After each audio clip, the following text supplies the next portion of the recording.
এটাতে যেহেতু আপনাদের হাতেই দেওয়া আছে, এটার উপর আর বিস্তারিত বলার সুযোগ আছে বলে আমি মনে করছি না। আমরা আলোচনা ক্রমে আমাদের সামনে যে লোকসভা নির্বাচন আসছে, এই নির্বাচনে আমাদের সংগঠন বিজেপিকে পরাস্ত করবার জন্য সমস্ত শক্তি নিয়োগ করবার জন্য আমরা আহ্বান জানিয়েছি রাজ্যবাসীকে। বিজেপি বিরোধী ভোট যাতে আমরা সংহত করতে পারি এবং বিজেপিকে পরাস্ত করবার জন্য যাতে আমরা সর্বশক্তি নিয়ে যাতে চাপিয়ে পড়তে পারি। যেহেতু এই সময়টার মধ্যে আমরা লক্ষ্য করলাম যে রাজ্যে বিজেপি আইপিএফটি আজকে নতুন করে ত্রিপুরা মথাও যুক্ত হয়েছে।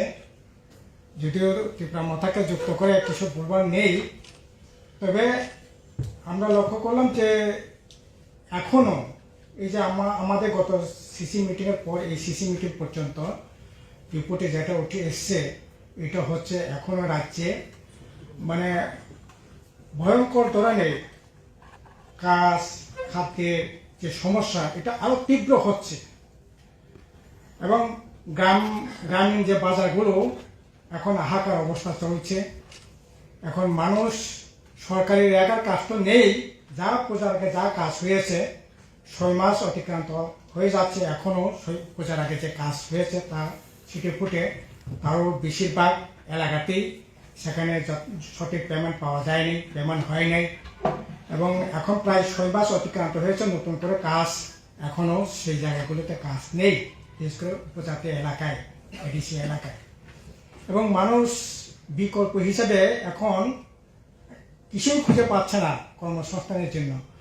আপনার বিক্রি হতো, এখন 8 থেকে 10 টাকাতেও সেখানে বিক্রি করা যাচ্ছে না।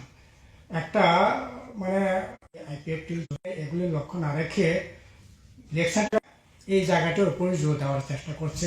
এখন নতুন করে সিআইটিকে তুলছে, ইউসিসি সেখানে উপস্থিত করবার চেষ্টা করছে।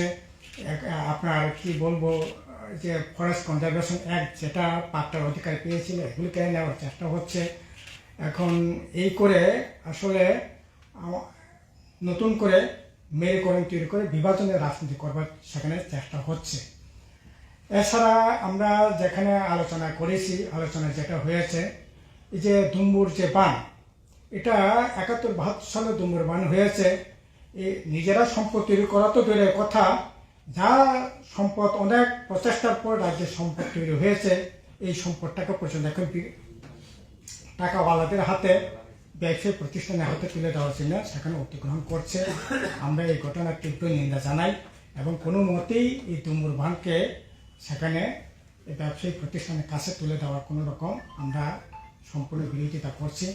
আর সেখানে শুধু দুম্বুর বান নয়, এই যে খুমুলুঙে আপনার লকহাট খুমুলুং পার্ক, আপনারা সকলেই জানেন, ওই পার্ক আমাদের রাজ্যে একটা বিশেষ এই যে ট্যুরিজমের জন্য একটা বিশেষ জায়গা দখল করে আছে, বামফ্রন্ট আমলেই সেটা হয়েছিল। সেখানে লকহাট হয়েছে, এই লকহাটটা পর্যন্ত এখন গুজরাটে একটা কোম্পানির হাতে তুলে দেওয়ার ব্যবস্থা সেখানে হচ্ছে। আপনারা জানেন জম্পি হিলে সেখানে অনেক ট্যুরিজমরা যায়, সেখানে এডিসি থেকে একটা ডাক বাংলা করে তোলা হয়েছিল, রাজ্য সরকার থেকে আগেই ছিল। এখন সেখানে জায়গার সংকলন হয় না, তার জন্য আমরা এডিসি থেকে একটা ডাক বাংলা সেখানে গড়ে তোলা হয়েছিল। এই ডাক বাংলাটা পর্যন্ত এখন একটা ব্যবসায়িক প্রতিষ্ঠানের হাতে তুলে দেওয়ার ব্যবস্থা করা হচ্ছে। এই করে আসলে এডিসি প্রশাসনও সেখানে যেরকম রাজ্যে যেরকমভাবে দেউলিপনাভাবে চলছে, একইভাবে এডিসি প্রশাসনও একইভাবে দেউলিপনাভাবেই চলছে। কাজে এইরকম অবস্থার মধ্যে নতুন করে এখন মানুষকে বিভ্রান্তি তৈরি করবার জন্যই এই যে আপনারা দেখছেন যে অন্বেষণ ধর্মঘটের নামে নাটক সেখানে কীভাবে সংগঠিত করবার চেষ্টা হয়েছে।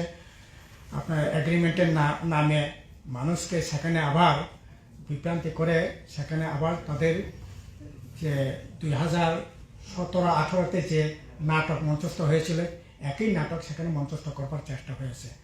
এবং এই করে আসলে মানুষের যে মূল যে সমস্যা, এই মূল সমস্যা থেকে দৃষ্টি ঘুরিয়ে দেওয়ার জন্যই এগুলি করবার চেষ্টা হচ্ছে। এগুলিতে মানুষের সমস্যা, উপজাতিদের সমস্যা সমাধানের জন্য কোনো ধরনের সেখানে এগুলি দিয়ে মীমাংসা হবে না।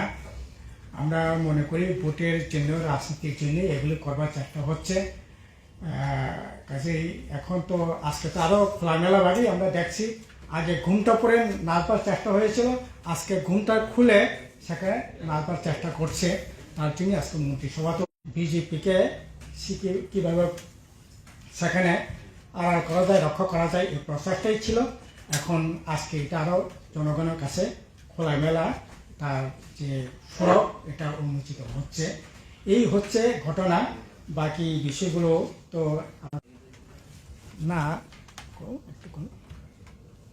ত্রিপুরার মতে তো আপনারা ভাবছেন যে তারা দুজন তো চলে গেছে, অন্তত পৃথিবীর সাথে মিশে গেছে, তো তাদের যে দাবিটা ছিল, মূল দাবিটা, এটা কি সাজানো গল্পের মতন চলে যাচ্ছে, না আপনারা এটা দাবিটা পূরণ হবে মনে করছেন?